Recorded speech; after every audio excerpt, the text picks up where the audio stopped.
the Lord of heaven and earth. 15. God is the central being of the cosmos. He is the parent of the universe, the parent of all creation.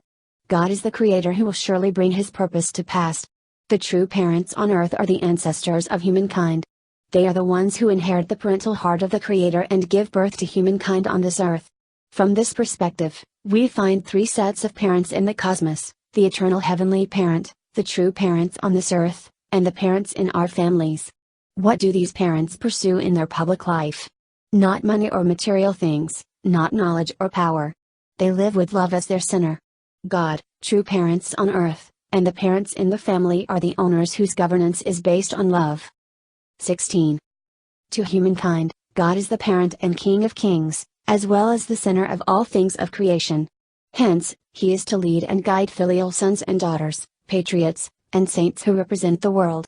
When this takes place, God will reach the highest position. God can be the parent as well as the king. These positions are not separate, God is the central being who combines them. If it were possible, a person should combine the highest qualities of filial piety, loyalty and holiness, and attend God. Surely God would like to be attended by persons with the qualities of a filial child, patriot, and saint of saints. 17. The Creator, standing at the center of the universe, protects it with a strong sense of responsibility. He protects and nurtures the universe well. Not only that, he takes responsibility for all things, good and bad. He never runs away from that responsibility. As the great Lord of the universe, God takes responsibility, protects and nurtures it. Thus all beings desire to create unity with God at the center. 18. God has boundless blessings to give. He is the central being of all blessings. His blessings are the most valuable benefits. You cannot purchase them and you would never exchange them for anything in the world. He is in possession of everything that you could want.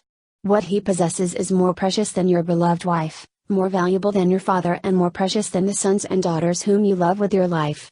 Therefore, the person who can call God his or her own is the one who can claim to be the most victorious and successful person on earth.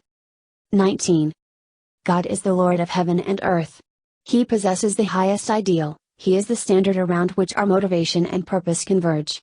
Therefore, God is the motivation for and purpose of our existence. Then where do this motivation and purpose lead?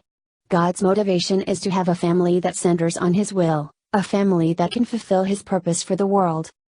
20.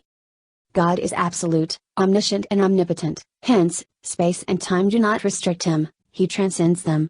Circumstances do not bind him, he is able to break through them.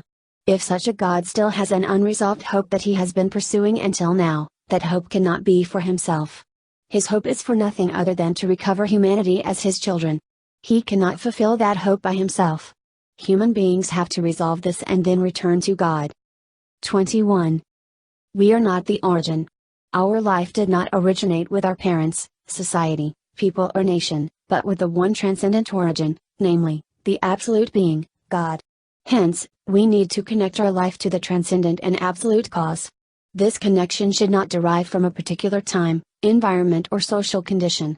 In order to make a leap and go beyond these particulars, we must link our origin to that transcendent cause and transcendent purpose. We have to link our life to the transcendent motive, for life did not begin from us. It began from the absolute God. When we link our life to the transcendent motive, even if we die, it will be according to his will, through a course that is transcendent of us. This is not a purpose swayed by the environment or based on worldly relationships. This will moves toward a transcendent conclusion. It has a transcendent motive in transcendent relationships. The transcendent motive is God, the transcendent process is his will, and the transcendent purpose for which he advances is the good of the world. 22. God is the vertical father and vertical subject partner, and human beings are the horizontal subject partners. Only when the vertical and horizontal become one is a being perfected. A three-dimensional being must unite in relationships of vertical, horizontal, and front and back. The vertical relationship is the parent-child relationship. The horizontal relationship is that between east and west, husband and wife. The relationship of front and back is that between brothers and sisters. Connecting relationships in this way establishes the spherical form of the ideal of love in each family, which is the ideal of creation. Where is God in this sphere? He is at the center. God's ideal of creation is the father, husband, mother, wife, son and daughter, older sibling and younger sibling, each representing God, who stands as the central being. 23. God always takes the position of subject partner to those who dedicate their lives for a public purpose with a loyal heart. Thus, when we struggle and shed tears, God, as our subject partner, struggles and sheds tears more than we do. When we walk a public path with a burning heart of love, we stimulate God, who is the subject partner and center of love, and He always comes to us as our partner. God is also the subject partner who, as the source of energy, provides us the energy to achieve these purposes. In this world, it is hard to find a partner with whom to work in order to fulfill the purpose of love. How happy we would be if God were our partner. Partnership with God would be better than with our parents, our siblings, our teachers, or anyone else who loves us. 24. Our subject partner is God. We should be happy together with God, we should sing with God and dance with God. If we could, how wonderful that would be. Our purpose is God. What are we looking for in our journey through life? We are looking for God, the real God. 25. God is the owner of each individual, the owner of each couple, the owner of each family, the owner of each nation, the owner of the world and the owner of the cosmos. From the very core of His being, through His own love, He wants to take the role of the owner. In the position of subject partner, He wants to establish the world of peace through His object partners. Christianity teaches that the Creator is holy while humans are sinful. Yet they say this because they do not know the value of human beings. This is what I would like to teach. God created human beings as His substantial form, that is His first purpose for creating us.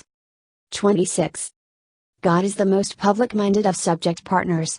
Then, what is God's most important lesson for us?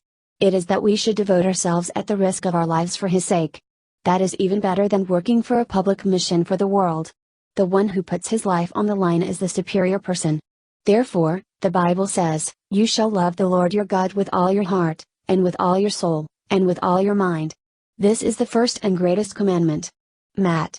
22:37-38. In light of this, what kind of being is God? He is the owner of the whole cosmos. Therefore, love God. The whole world will belong to the one who loves God.